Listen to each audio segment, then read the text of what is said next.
Hello, boys and girls. It's your old friend, RJ City. I hope you're having a good time, shut in, waiting for things to pass, as they often do if we collectively focus on immunizing ourselves. It's a fun parable. It is evening, and your bedtime is drawing near, so I thought we would wind down with another one of my favorite bedtime stories. It's called What Do You Say, Dear? By Maurice Sendak. And of course, you may remember Maurice is the guy who wrote that famous book, Where the Wild Things Are. But I'm not one to be on brand or follow the trend, so I'm reading one of his books that you've probably never heard of. Nevertheless, let's get to work. Oh, wait a minute. What Do You Say, Dear? By Sesyle, Joslin. Pictures by Maurice. What's that? Is that the furnace? All right, the furnace is going off. It's cold, and I don't feel well, and then I get nervous, so I turn the heat up. So just bear with me. Dear Lord. Okay, all right, you ready? Here we go. You are downtown, and there is a gentleman giving baby elephants to people, which we're in trouble already. You want to take one home because you've always wanted a baby elephant, but first, the gentleman introduces you to each other. What do you say, dear? Okay, first of all, kid should not be out on the street by himself. Men should not be out on the street carrying baby elephants. That's a mistake. He's going to bulge a disc. He's got two of them here. All these kids are giving elephants. This is really how you create mass panic. It's not a good idea. How do you do? All right, see, look, now everyone has elephants.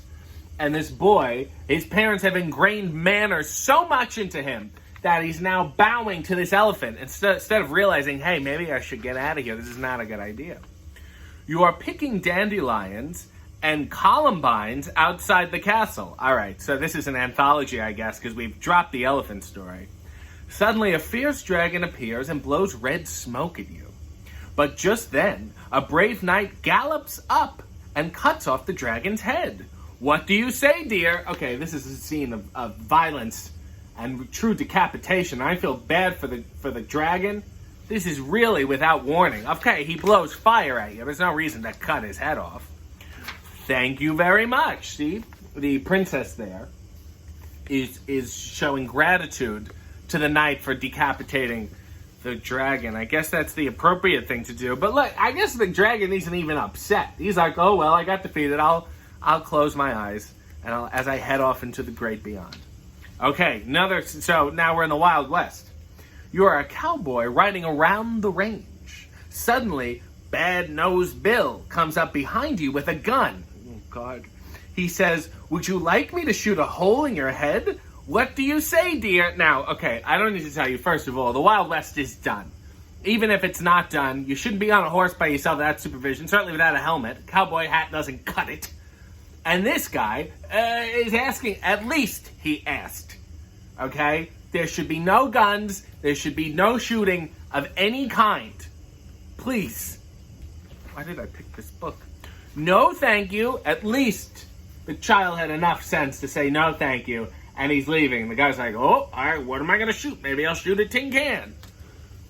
What a terrible, terrible book. You are a nurse. Okay, so we're in a hospital now? Okay. You are a nurse, and you rush to see a patient because a dinosaur bit him. You bandage him all up, and he says, oh, nurse, you have saved my life. Thank you. What do you say, dear? So the dinosaur, I guess he bit this kid, hoofing around. After the Wild West, he went even further back in time. He got bit by a dinosaur. But, of course, it was that era where they had hospitals, too. Bandaged them all up, and now this guy here, this brontosaurus, still sticking his neck in the window, looking for another bite. This is harrowing. You're welcome. Look at this. Look at this. Kid got a lollipop. The nurse here is like, great job. He's going to bite the lollipop, if not the kid. Close the door. You have gone downtown to do some shopping. So it's kind of a little more present day, maybe the 50s. You're walking backwards because sometimes you like to, and you bump into a crocodile. What do you say, dear? Don't walk backwards. Don't go on the street by yourself. Don't go shopping by yourself. I don't even know how you have the money. If you have an Apple Wallet or anything, it doesn't matter. Don't do it. And you bump into a crocodile, and he's disguised as a fine gentleman because he's wearing a top hat. It's another mistake if you ask me. Excuse me. See, she's excusing herself. She knows well enough, but she doesn't even realize it's a crocodile. It really should be like, oh my God, everyone run for their lives. It's a crocodile. Alligator? Crocodile? Whatever. You were at a wedding party. All right, so we're getting a little more present day, very current here. You're at a wedding party because you are the bride. Don't get married if I can give you any advice. Please, the closer I get to it, the less I want. You have a fine husband and an enormous wedding cake. Now, cakes are fun. And you are going to live happily ever after. Good luck.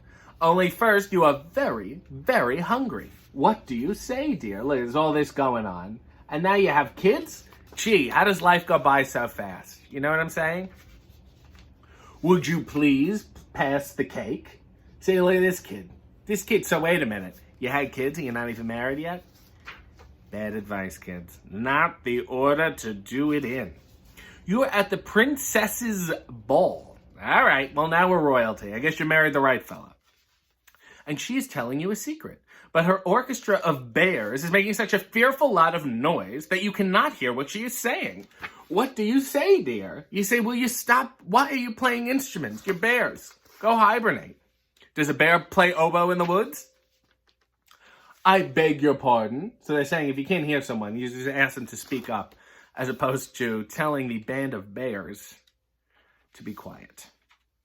You go to London to see the Queen. She says, oh, you must stay for dinner. We are having spaghetti. I guess she's really lost a sense of her culture. So you do. And there is spaghetti for the appetizer, spaghetti for the main dish, and a spaghetti salad. Sounds like this Queen is very hard up. By the time the Queen's guard brings spaghetti for your dessert, you cannot fit in your chair anymore and you want to leave the table. What do you say, dear? You say, what the hell is wrong with you, lady? I can't have all carbs. This is ridiculous. May I please be excused? Yeah, because you're going to go drop a load of pasta in the bathroom. Dear Lord, freakish people. You are flying around in your airplane and you remember that the Duchess said, do drop in for tea sometime. So you do, only it makes a rather large hole in her roof. What do you say, dear? Probably something like Geronimo, a lookout, or sorry about ruining your roof. I'll take care of it. Sorry to be such a kamikaze over this. All he says is, I'm sorry. That's it. The woman's terrified. Thinks she's being ambushed. Thinks there's a hit out on the Duchess. And all you can say is, I'm sorry. You are a dangerous pirate. And you have captured a fine lady to take on your ship. This is a disastrous. Don't take any advice from this book. Every morning when you untie her, oh Lord, so she can eat breakfast, she says, good morning, how are you? What do you say, dear? Just to the opposite of what this says. Whether you're a child or whether you're an adult, whether you're a pirate, don't even do this. Pirates don't even do this anymore. They're on like LimeWire. Fine, thank you. How are you? You should jump overboard and you should swim. Swim for everything that is dear to you. Swim for your family. All your friends come to your house for a party. Okay, now we're getting somewhere. The princess brings her orchestra of bears and they play 2 dances, but then they want to eat everybody up. What do you say, dear? You say, listen, this is why I don't bring musical bears in the house. Because they play, but when they're done, they're hungry. And I don't have enough pasta to feed everybody. This is the end. Goodbye. You see, they finally smartened up. Bunch of Weisenheimers over here realized maybe having musical bears in the house isn't such a good idea. And they're all going to get eaten alive. So we should better hightail it out of there. Is that really the end? This is it. This is it. It's just a dog. It's just a dog and a dedication. I'm not even going to read the dedication. That's ridiculous. These aren't manners at all. This is just advice on how not to live your life and everything not to do every day of your life. So if anything, I would say just do the opposite of this entire book and you'll be okay. Thanks a lot, Maurice. Anyway, before you go to bed, I would like to sing my favorite bedtime lullaby.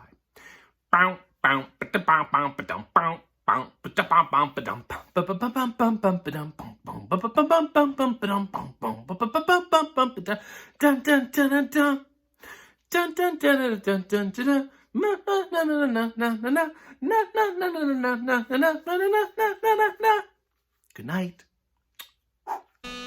Guests of the RJ City Show, subscribe to his channel, follow him on social media, and buy his t-shirts at prowrestlingtees.com/RJ City.